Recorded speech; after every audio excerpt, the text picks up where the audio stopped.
para vivir en Toltecayotl, la plenitud armónica. Antecedentes.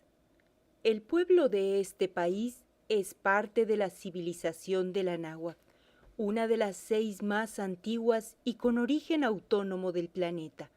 Desde la invención de la agricultura, es decir, el maíz, la milpa y la ingeniería hidráulica, aproximadamente hace 10.000 años, hasta la invasión europea, se logró alcanzar en el período clásico una de las más adelantadas formas de vida del planeta.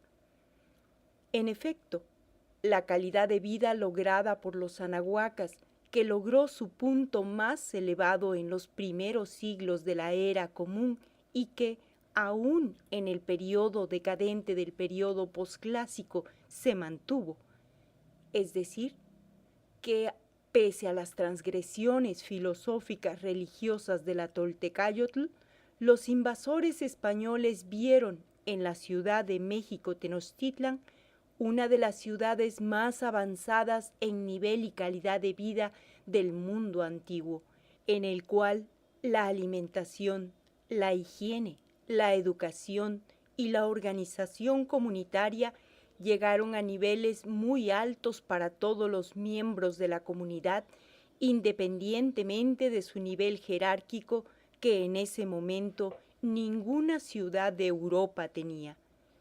La civilización del Anáhuac durante miles de años no usó la moneda, ni la propiedad privada. Sus inventos científicos eran totalmente biófilos. No eran un pueblo que basara su evolución y progreso en la guerra, la invasión y la explotación, lo cual les permitió ser pacíficos, tolerantes y fraternos, lo que produjo una diversidad asombrosa en torno a la unidad civilizatoria. Hicieron de la educación familiar, comunitaria y académica uno de los elementos culturales que les dio continuidad histórica y sociabilidad, abriendo amplios campos del conocimiento científico y humanista. Pero, sobre todo, todas las personas, comunidades y culturas participaron en un proyecto espiritual compartido en todo el espacio geográfico de la civilización. Este proyecto fue auspiciado por las autoridades con una asombrosa tolerancia que les permitió tener expresiones muy diversas de carácter religioso espiritual que, por diversas que fueran, compartían una misma matriz de conocimiento filosófico-científico. Las características civilizatorias anteriormente señaladas hacen de la civilización del Anáhuac una expresión muy avanzada de las posibilidades que tiene el ser humano para vivir en un estadio de plenitud armónica. Estamos convencidos de que solo existió una sola civilización desde Alaska hasta la Tierra del Fuego, poblada por diferentes pueblos y culturas en varios estadios de plenitud armónica. Esta unidad civilizatoria encuentra grandes diferencias con las 4 civilizaciones madre del continente euroasiático africano, como son Egipto, Mesopotamia, India y China, que, aunque tuvieron una autonomía en su génesis histórica por estar ampliamente intercomunicadas durante miles de años, compartieron elementos culturales que les dan cierta unidad cultural.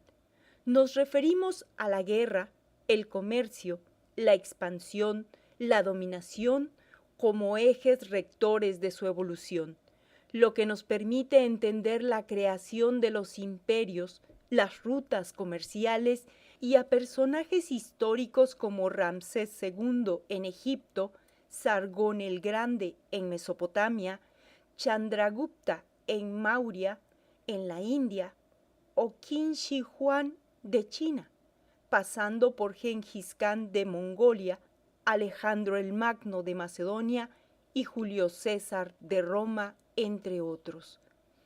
En efecto, La historia del continente euroasiático africano se escribe con guerras, guerreros y armas, con comercio, rutas comerciales terrestres y marítimas y variados medios de transporte, con religiones en expansión y antagónicas, en imperios, reinos, confederaciones, califatos y tribus, desde extensas conquistas territoriales, pasando por largas guerras de decenas de años de duración, culto al poder, a la riqueza material, a la suntuosidad y a la comodidad, basada en la explotación humana, el esclavismo y el pago de tributos, así como la acumulación y el atesoramiento. Es cierto que en el continente Abyanáhuac, especialmente en los 2 últimos siglos antes de la invasión europea, las culturas del periodo posclásico decadente, especialmente los mexicas en la región del Anáhuac y los incas en la región del Tahuantinsuyo, se encargaron de transgredir las bases milenarias de la civilización continental. Se volvieron militaristas y expansionistas. Para el caso concreto de los mexicas, militarizaron la sociedad y la educación. La guerra fue una razón de Estado. Se crearon linajes familiares de gobierno. Se utilizó el cacao como instrumento de cambio. Se institucionalizó el comercio y la religión sufrió severos cambios al sustituir de manera milenaria la dualidad divina tolteca de Tlaloc-Quetzalcóatl por Tlaloc-Huitzilopochtli, numen tutelar venido de las llanuras desérticas del norte, traído por los Mestin, que más tarde cambiarán su nombre por mexicas y que, por conducto del longevo Cihuacóatl Tlacaelel, se asumirán como el pueblo que mantendría con vida el amenazado Quinto Sol, próximo a su extinción. Pero esto solo se dio en algunos pueblos nahuas del altiplano central. Los diferentes pueblos mayas, zapotecos, mixtecos, zoques, purépechas, cascanos, otomíes y un largo etcétera no sufrieron esos cambios y transgresiones, de modo que no se debe generalizar a todo el Anáhuac.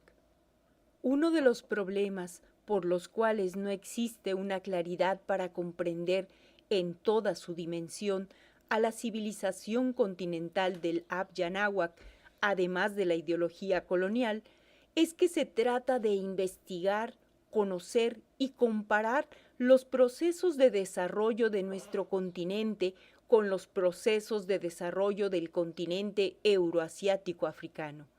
Las mismas tesis que la arqueología dominante eurocéntrica encuentra en sus investigaciones de pueblos como los asirios o sumerios, las quieren calzar con los pueblos anahuacas. En muchos casos resultan diametralmente opuestos y antagónicos, especialmente con la guerra, el comercio, el poder, la comunidad, la espiritualidad y la organización comunitaria. Consideraciones. La civilización continental del Abyanáhuac está viva y vigente, llevando una impresionante y heroica lucha de resistencia cultural de más de 5 siglos ante una muerte y extinción decretadas por el Imperio Español, la plutocracia criolla y el poder financiero transnacional. En estos 5 siglos de agresión cultural, los pueblos y culturas del continente han podido enfrentar, resistir y en algunos casos salir victoriosos con asombrosas apropiaciones culturales. Sin embargo, hay que mencionarlo. En los últimos 70 años, la identidad cultural ancestral ha resentido mucho más las agresiones producidas por los sistemas nacionales de educación, los medios masivos y la migración a Estados Unidos. Se ha perdido mucho más en tiempos recientes que en los siglos de colonia, y el primer siglo neocolonial de los estados nacionales en el continente. En general, los países del continente han sufrido la transculturación producida por la modernidad, pero especialmente los países de sensible población anahuaca y mestiza. En general, los ciudadanos de estos países, independientemente de que tengan un origen anahuaca o mestizo, están cambiando sus ancestrales formas, valores y hábitos ancestrales por nuevos valores, principios y hábitos, especialmente alimenticios, higiénicos, de consumo, religiosos y de organización familiar y comunitaria. Estos cambios favorecen la penetración cultural, económica e ideológica, dejando a las personas, familias y comunidades indefensos, vulnerables y frágiles, aptos para ser devorados como materia prima de un capitalismo salvaje transnacional.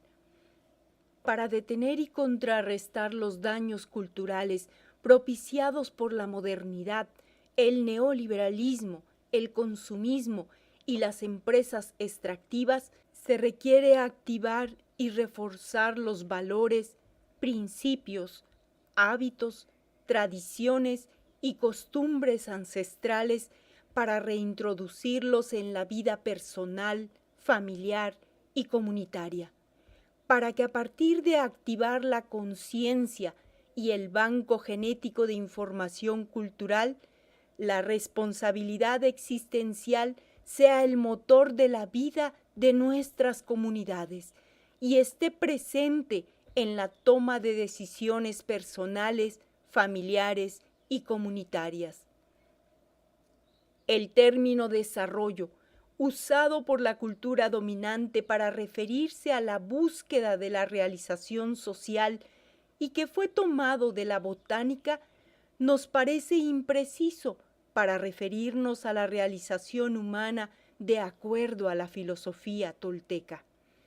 Hemos escogido el término de plenitud armónica, tomado de la Toltecayotl y de su símbolo, Nahuipapalot, que significa 4 mariposa, que implica el equilibrio deseado entre el Quetzal y el Coatl, el espíritu y la materia, y el tonal y el nahual, el mundo cognitivo y el mundo intuitivo, porque la realización humana es mucho más compleja y la plenitud armónica nos habla del trabajo medido y sistemático en el par de opuestos complementarios para alcanzar el centro equilibrado que eleva y trasciende. El modelo que inició en 1492 con la invasión europea al continente de Abya marca el inicio simbólico de la modernidad, el capitalismo, el colonialismo, el eurocentrismo y con ello el cambio de paradigma existencial de los pueblos invadidos que entraron de golpe en el colonialismo subdesarrollo. Este modelo pondera el desarrollo del mundo material para encontrar la felicidad y el bienestar humano. Este modelo ha traído pobreza, ignorancia, injusticia e infelicidad a los pueblos que se han entregado a su búsqueda o a los que los han obligado a asumir este modelo de desarrollo. Propuesta. Por todo lo anterior, proponemos, para poder restablecer los altos estándares de calidad de vida de todos los herederos de la milenaria civilización del Abya Náhuac, desarrollar un proyecto personal, familiar y comunitario titulado Toltecayotl, la plenitud armónica. Objetivos: despertar la conciencia de los pueblos y culturas del continente, activar el banco genético de información cultural, fortalecer y acrecentar la memoria histórica y la identidad cultural ancestral. Investigar, valorar, promover y difundir la sabiduría ancestral en los campos de la alimentación, la salud, la educación, la organización, la memoria histórica y la identidad cultural ancestral. Crear estilos de vida acordes a los valores y principios más importantes de los ancestrales pueblos y culturas del continente. Recuperar las ancestrales formas de organización comunitaria y volver a ejercer la democracia tolteca participativa en busca del bien común.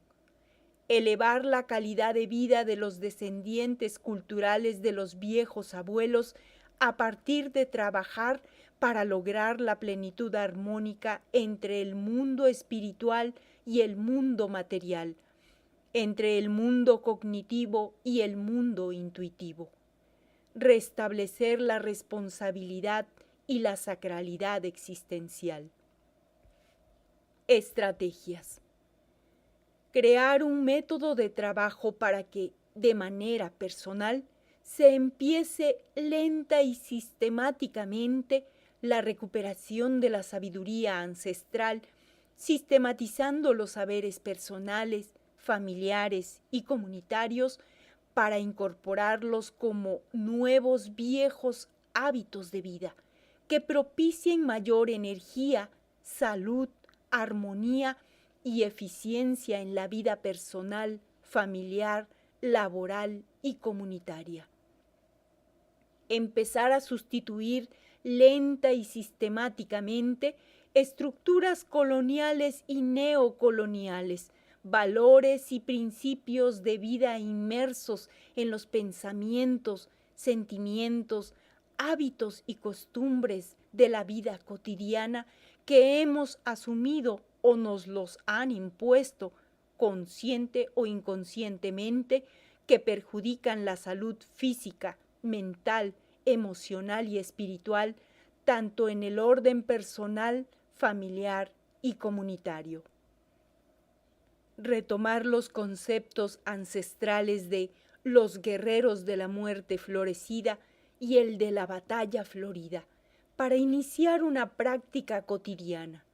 Asumir este cambio como una feroz batalla contra el enemigo interior y contra las entidades de la oscuridad, entendida como el tsunami de la modernidad que nos impide tener conciencia y responsabilidad existencial. Reactivar las armas de los guerreros, como son flor y canto, entendidas como equilibrio y sabiduría. Hacer una lista estratégica para ir venciendo poco a poco, una a una, sin miedo y sin ambición, nuestras debilidades, incapacidades y pasividad existencial para cambiar la forma de vivir en la cotidianidad, manteniendo una conciencia crítica y analítica, apoyando los actos en una actitud de sobriedad, austeridad y silencio interior, en un ánimo de invulnerabilidad y eficiencia, con una lujuria callada e íntima de su batalla florida. Tolteca es el artista consumado, aquel que conscientemente pretende hacer de su vida una obra maestra de impecabilidad y equilibrio. Existe un sentido estético en la Toltecayotl que nunca ha buscado la reproducción de la realidad como una copia de la natural, sino la transformación de la realidad a través de la conciencia espiritual por medio del arte. Cientos de creaciones toltecas que a través de hacer mentir a los materiales transmiten estéticamente un valor espiritual. El artista tolteca enfoca en su creación los valores y principios que le dan raíz y cimiento a su construcción: la medida, la sobriedad, La humildad, la austeridad, el refrenamiento son los elementos que van permitiendo la creación en la vida diaria, en la familia, la comunidad, el trabajo y el servicio para el bien común. Los buenos hábitos de la responsabilidad, la disciplina, la atención y concentración, la preocupación por comunicarse de manera oral y por escrito, con flores y cantos, la permanente actitud de respeto a nuestro cuerpo y a nuestro espíritu, a nuestros semejantes y a todo ser vivo, tanto los padres y los abuelos como los hermanos mayores y menores a las autoridades.